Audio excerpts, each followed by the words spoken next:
ಭಾರತೀಯ ಜನತಾ ಪಕ್ಷದ ಗುಜರಾತ್ ರಾಜ್ಯ ಪ್ರಧಾನ ಕಾರ್ಯದರ್ಶಿ ಪ್ರದೀಪ್ ಸಿಂಗ್ ವಾಘೇಲಾ, ಉತ್ತರಾಖಂಡದ ರಾಜ್ಯಸಭಾ ಸದಸ್ಯ ನರೇಶ್ ಬನ್ಸಾಲ್ ಬಿಜೆಪಿ ಚುನಾವಣಾ ಕಾರ್ಯಾಲಯದಲ್ಲಿ ಜಂಟಿಯಾಗಿ ಮಾಧ್ಯಮಗೋಷ್ಠಿಯನ್ನು ನಡೆಸಿದರು. ವಿಜಯಪುರ ಜಿಲ್ಲೆಯ ಕೋಲ್ಹಾರ ಪಟ್ಟಣದಲ್ಲಿ ಜಂಟಿಯಾಗಿ ಮಾಧ್ಯಮಗೋಷ್ಠಿ ನಡೆಸಿದ ಅವರು ಮುಂಬರುವ 2023ರ ವಿಧಾನಸಭೆ ಚುನಾವಣೆಯಲ್ಲಿ ಬಿಜೆಪಿ ಪಕ್ಷವನ್ನು ಬೆಂಬಲಿಸುವಂತೆ ಜನತೆಯಲ್ಲಿ ಮನವಿ ಮಾಡಿದರು.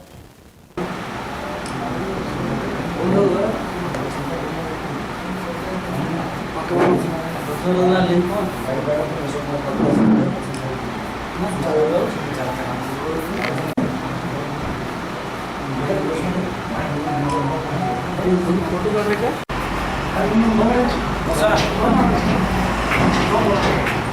ये याद है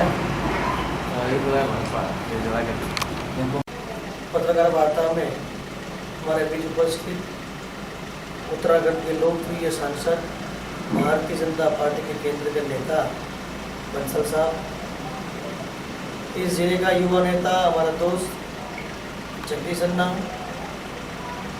आप सभी इस जिले में समाज को सही बात पहुंचाने की जिम्मेदारी निभाते मेरे सब पत्रकार दोस्तों। मैं कर्नाटक में पहली बार आया हूँ। मैं पिछले 15 दिन से यहाँ अलग अलग विधानसभा क्षेत्र में भारतीय जनता पार्टी के प्रचार के हेतु में घूम रहा हूँ। मुझे कन्नड़ नहीं आता और यहाँ काफ़ी मेरे साथी कार्यकर्ता जो मेरे नए दोस्त बने हैं उनको हिंदी भी नहीं आता, लेकिन फिर भी बहुत अच्छे तरह से यहाँ पर भारतीय जनता पार्टी का काम करने को मिला और बहुत सारी चीज़ें मैं सीखा हूँ। मैं गुजरात का छोटा कार्यकर्ता हूँ। लंबे समय से वहाँ पर गुजरात भारतीय जनता पार्टी के माध्यम से देश का काम कर रहा हूँ। पार्टी का विभिन्न दायित्व मैं निभा चुका हूँ, लेकिन आप सबके माध्यम से मैं इस जिले की जो जनता है उनके लिए कुछ बातें करना चाहता हूँ। मैं ऐसा मानता हूँ कर्नाटक गुजरात से ज़्यादा संसाधन रखने वाला स्टेट है, ताकत ज़्यादा है, लेकिन पॉलिटिकल स्टेबिलिटी न होने से कर्नाटक का डेवलपमेंट कम हुआ है। बार बार भारतीय जनता पार्टी की सरकार बनेगी और पॉलिटिकल स्टेबिलिटी रहेगी, तभी गुजरात जैसे पूरे विश्व से वहाँ इंडस्ट्री वाले लोग आएंगे, वो अपना उद्योग वहाँ स्थापेंगे और वहाँ रोजगार मिलेगा। आज गुजरात में पूरे देश से, ये हमारा सौभाग्य है, पूरे देश से युवा आते हैं और वहाँ पर आकर रोजगार पाते हैं। जिस तरह से गुजरात का डेवलपमेंट हुआ, जिस तरह से गुजरात का एक वैश्विक चर्चा में केंद्र बनना हुआ, मोदी जी गुजरात के मुख्यमंत्री थे। 2001 से लेकर 2013 तक मोदी जी ने गुजरात के मुख्यमंत्री के नाते गुजरात का जो डेवलपमेंट किया है वो पूरे भारत में मॉडल बनकर सामने आया है। इस मॉडल को विकास की राजनीति मोदी जी ने प्रस्तावित किया कि डेवलपमेंट की बात करके भी राजनीति की जा सकती है। उनसे पहले सब कोई स्टेट की बात करता था, कोई लैंग्वेज की बात करता था, कोई रीजनल की बात करता था, डेवलपमेंट की बात कोई नहीं करता था। आज पूरे देश में सभी पार्टी के नेताओं को अगर इलेक्शन में जाना है तो डेवलपमेंट की बात करनी पड़ती है। कर्नाटक भारतीय जनता पार्टी के शासन में माननीय मुख्यमंत्री बम्बई जी के नेतृत्व में काफ़ी डेवलप हुआ है, लेकिन फिर एक बार भारतीय जनता पार्टी की सरकार बनने जा रही है।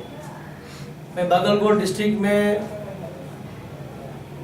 अलग अलग तहसील में जाना हुआ है, ग्रामीण में जाना हुआ है। यहाँ की जनता ने तय किया है कि फिर से एक बार भारतीय जनता पार्टी की सरकार बनेगी। केंद्र में नरेंद्र मोदी जी का नेतृत्व है, वो देश के प्रधानमंत्री है और आज भारत की जो ताकत बनी है वो ताकत पहले कभी नहीं थी। आज भारत रशिया और यूक्रेन के युद्ध को भी बंद कर सकता है।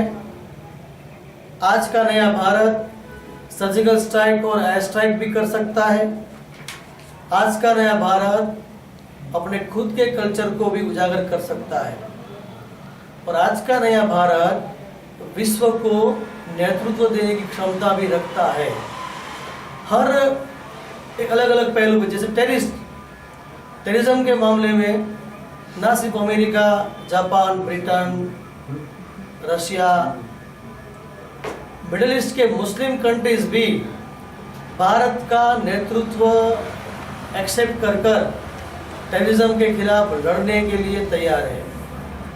ऐसे माहौल में जब एक और कांग्रेस सिर्फ और सिर्फ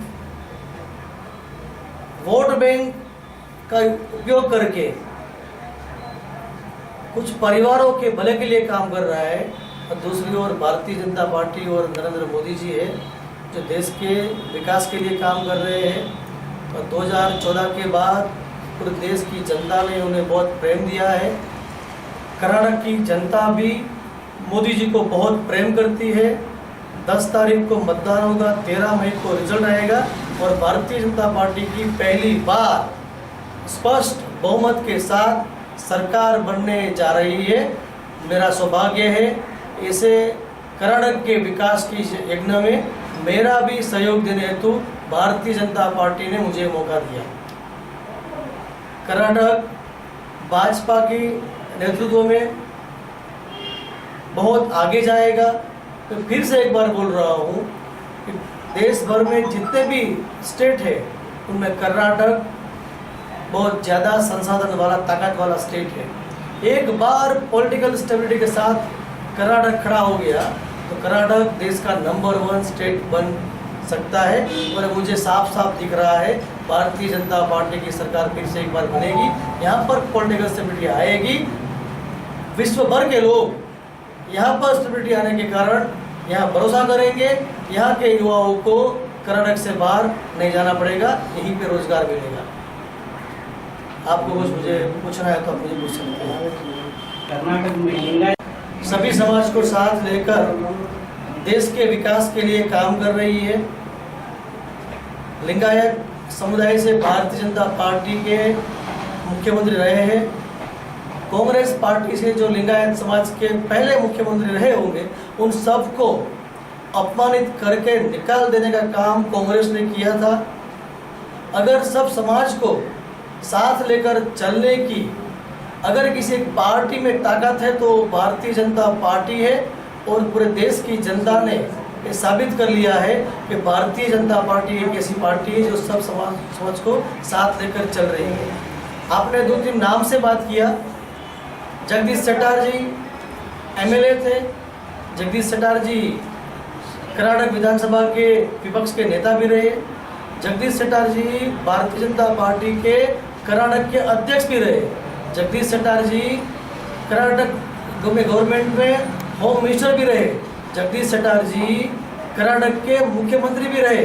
भारतीय जनता पार्टी ने उनको सब जिम्मेदारी दिया। अब नए कार्यकर्ता को जो पार्टी आगे करना चाहती है उनके ही समुदाय से टिकट दिया है तो उन जैसे कार्यकर्ताओं को पार्टी का सहयोग करना चाहिए। पार्टी का काम जीवन भर करना चाहिए। अलग अलग इश्यूओं में जो डेवलपमेंट हुआ है, वर्तमान मुख्यमंत्री कर्नाटक के बहुत अच्छे से काम कर रहे हैं। बहुत सारी चीज़ें जो पहले नहीं थी ऐसी उन्होंने करके दिखाई भी है। खास करके सामाजिक समरसता के विषय में भी कर्नाटक की बीजेपी की सरकार ने बहुत अच्छा काम किया है। मुख्यमंत्री योगी आदित्यनाथ जी इस जिले में उनका पब्लिक मीटिंग है। भगवान बसवेश्वर जी का ये जन्म स्थान है। मेरा भी सौभाग्य है कि मुझे उनके दर्शन करने का, उनके जन्म स्थान की भूमि का दर्शन करने का सौभाग्य मिला। कल भगवान बसवेश्वर जी का जन्म स्थान पे उत्तर प्रदेश के यशस्वी मुख्यमंत्री योगी आदित्यनाथ भारतीय जनता पार्टी का प्रचार के लिए यहाँ पर आ रहे हैं। मैं आप सबके माध्यम से पूरे जिले के जनता को मैं निमंत्रण देता हूँ कि उत्तर प्रदेश का विकास करके, उत्तर प्रदेश में माफिया राज खत्म करके उत्तर प्रदेश को एक डेवलप स्टेट बनाकर जिन्होंने दिखाया है, ऐसे योगी आदित्यनाथ जी कल यहाँ पर आ रहे हैं, तो सब लोग उनकी सभा में मौजूद हैं। लगभग 30 शक्ति केंद्रों पर भी मैं गया हूँ। भारतीय जनता पार्टी के पक्ष में जबरदस्त माहौल है, क्योंकि जनता ये देख रही है कि भारतीय जनता पार्टी विकास की राजनीति करती है।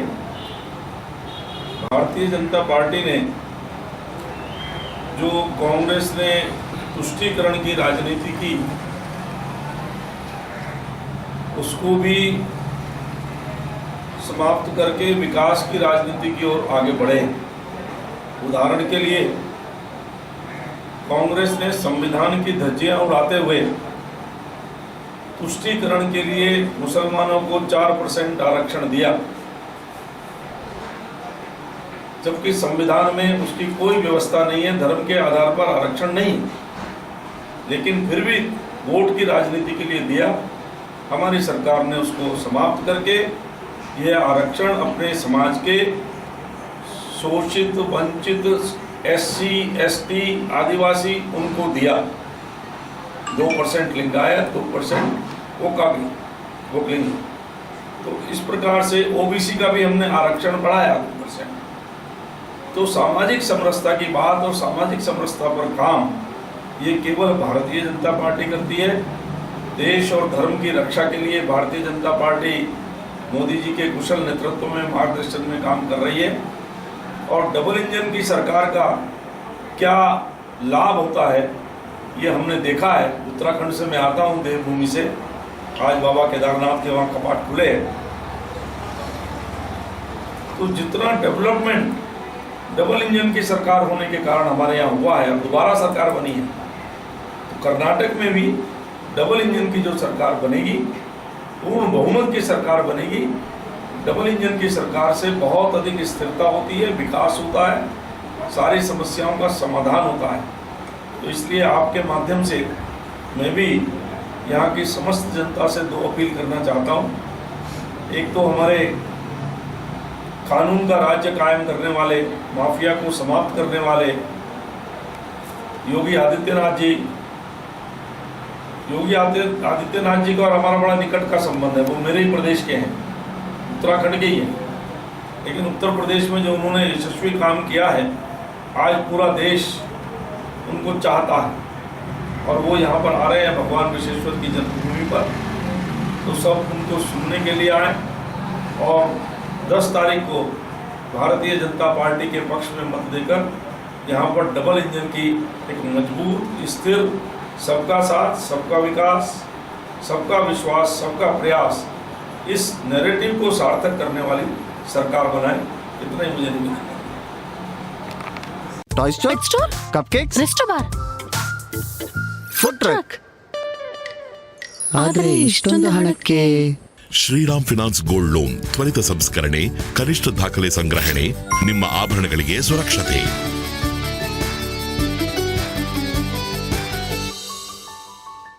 ನಿರಂತರ ಸುದ್ದಿಗೆ ಸಬ್ಸ್ಕ್ರೈಬ್ ಮಾಡಿ FM ನ್ಯೂಸ್ ಕನ್ನಡ ಹಾಗೂ ಬೆಲ್ ಐಕಾನ್ ಅನ್ನು ಒತ್ತಿ ನೋಟಿಫಿಕೇಶನ್ ಖಚಿತಪಡಿಸಿಕೊಳ್ಳಿ. ಧನ್ಯವಾದಗಳು.